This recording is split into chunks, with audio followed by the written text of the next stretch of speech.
भारत अपनी जरूरत का 90% से ज्यादा सोना आयात करता है। इसके अलावा मांग की पूर्ति घर में रखे पुराने सोने को गलाकर होती है। सोने की कीमतें तय करने में वैश्विक कारण अहम भूमिका निभाते हैं। दुनिया भर में सोने की होने वाली कुल सप्लाई का करीब 75% हिस्सा ज्वेलरी और निवेश मांग में खपता है। इसके अलावा केंद्रीय बैंक भी बड़ी मात्रा में सोना खरीदते हैं। यानी सोने के 3 बड़े खरीदार हैं। पहले ज्वेलरी वाले, दूसरे निवेश वाले और फिर केंद्रीय बैंक। आमतौर पर महंगाई बढ़ने पर सोने का भाव भी बढ़ता है, इसलिए इसे महंगाई के खिलाफ अच्छा निवेश विकल्प माना जाता है। लेकिन यह सिद्धांत साल 2021 में सिर के बल खड़ा हो गया। महंगाई तो बढ़ी लेकिन सोना नहीं चमका। ऐसा एफडी जैसे फिक्स्ड रिटर्न एसेट्स के साथ भी हुआ। 2021 में सोने ने नेगेटिव में 4% रिटर्न दिया, जबकि शेयर बाजार में 20% से ज्यादा रिटर्न मिला। लेकिन अब जानकार ये मान रहे हैं कि गोल्ड में किया गया निवेश 2022 में महंगाई को मात दे सकता है। अब जानिए क्यों बढ़ेंगी सोने की कीमतें। दरअसल बाजार के विशेषज्ञों का मानना है कि 2022 में सोना चमकेगा। इसकी मुख्य वजह रिटेल मांग में सुधार और केंद्रीय बैंक की ओर से जारी खरीदारी को माना जा रहा है।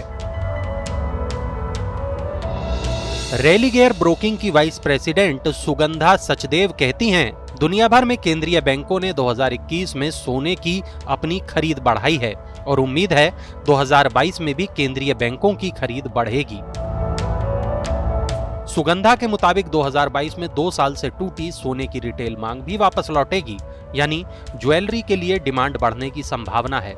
हालांकि उन्होंने ये भी चेताया है, केंद्रीय बैंकों की तरफ से 2022 में ब्याज दरें बढ़ने की संभावना है, जिससे सोने की निवेश मांग पर असर पड़ सकता है, क्योंकि ब्याज दरें बढ़ने से निवेशक एफडी जैसी फिक्स्ड इनकम इन्वेस्टमेंट की ओर रुख कर सकते हैं।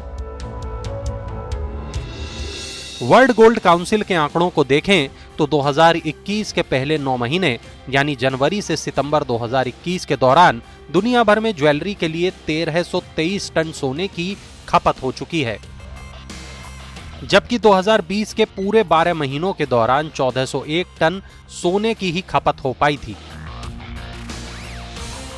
2021 की अंतिम तिमाही में ज्वेलरी की खपत का आंकड़ा अगर कम भी रहता है तो भी 2020 के स्तर को आसानी से पार कर जाएगा। पिछले साल यानी 2020 में दुनिया भर के केंद्रीय बैंकों ने कुल मिलाकर 255 टन ही सोने की खरीद की थी, जबकि 2021 के 9 महीने में ही खरीद का आंकड़ा 393 टन तक पहुंच चुका है।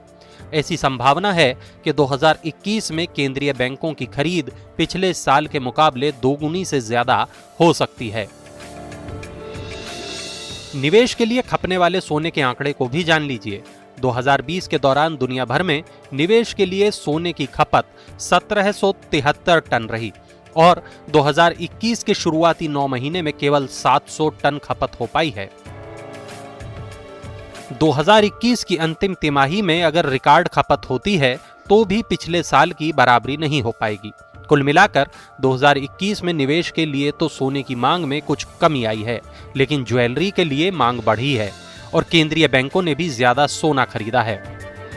ट्रस्टलाइन सिक्योरिटीज के वाइस प्रेसिडेंट राजीव कपूर कहते हैं, 2022 में गोल्ड 45,000 से 52,500 के दायरे में ट्रेड कर सकता है।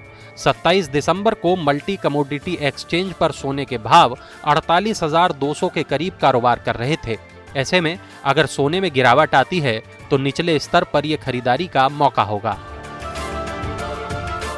तो क्या है मनी 9 की सलाह?